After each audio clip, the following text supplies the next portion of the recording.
She vanished, then testified. The disappearance of Mia Harper. This wasn't just a case of missing.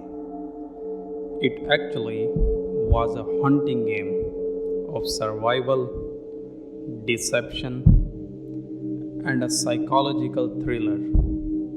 A real life chess match between a woman and the man she once loved and feared. And when she finally returned, the truth was far darker than her disappearance. This is a case where technology wasn't just used, it was weaponized, where silence was safety and trust, a fatal flaw, and where a woman outsmarted the system she was trapped inside. In December 2019, Ethan Harper calls 911. My wife's gone. I think someone took her, he says, calm, composed. Officers arrive. No signs of forced entry, nothing stolen. Mia's purse is still on the kitchen counter, her car keys untouched. There's a half-finished glass of wine on the table, a blanket folded neatly on the couch, the doors locked from the outside, no signs of struggle. But a smartwatch tells another story. At exactly 10:42 p.m., her heart rate spikes, then flatlines. Ethan claims he was asleep. Security footage confirms his car never left the garage. He has an alibi. Detectives dig into Mia's phone records. Nothing unusual. Friend says she seemed off, nervous, paranoid, but there's no evidence of a crime. No calls to domestic abuse hotlines, no prior reports, just subtle isolation. Co-workers remember her asking strange questions about surveillance. The case goes cold.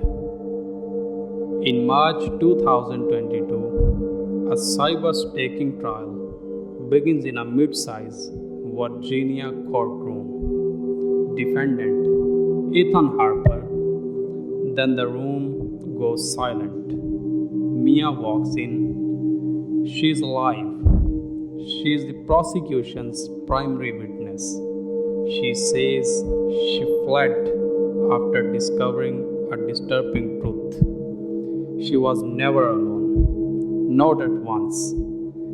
Ethan had turned their smart home into a surveillance web. He monitored thermostat data, fridge door logs, smart speaker, voice triggers. He even watched her sleep patterns, analyzing them for disobedience. He tracked when she flushed the toilet, when she paused near exits. He tested her reactions by remotely flicking lights on and off to gauge fear. Mia says she couldn't scream, couldn't plan, couldn't even think out loud.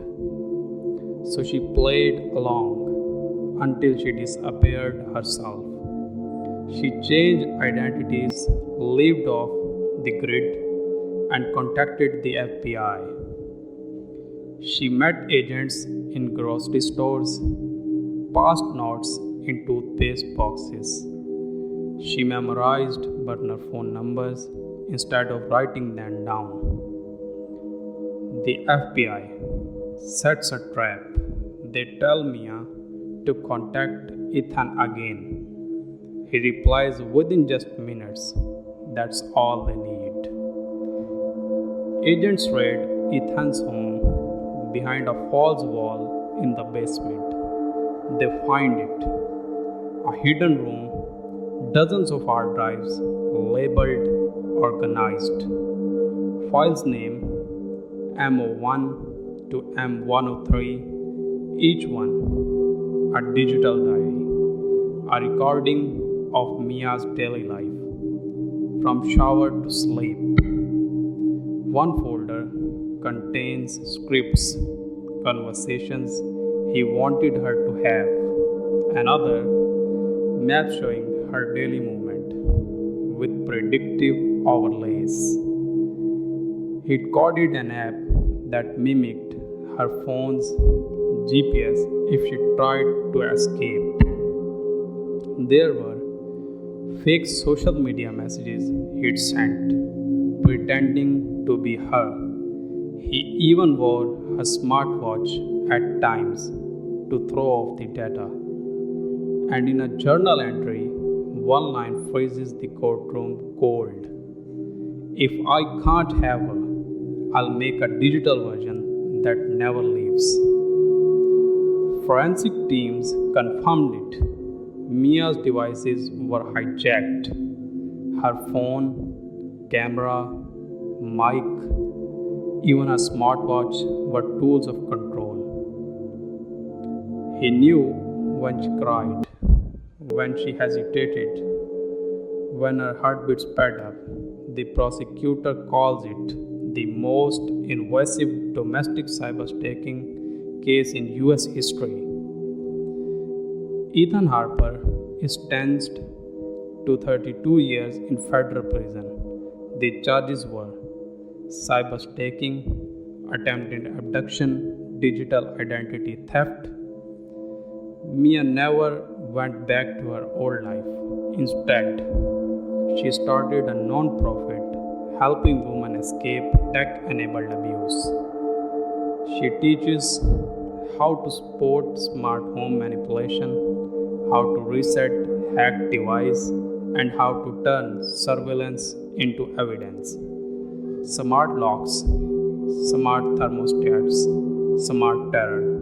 She says she didn't disappear to hide. She disappeared to build something stronger. If this case shocked you, subscribe, because these stories, they are not fiction, they are real, and they are only getting darker.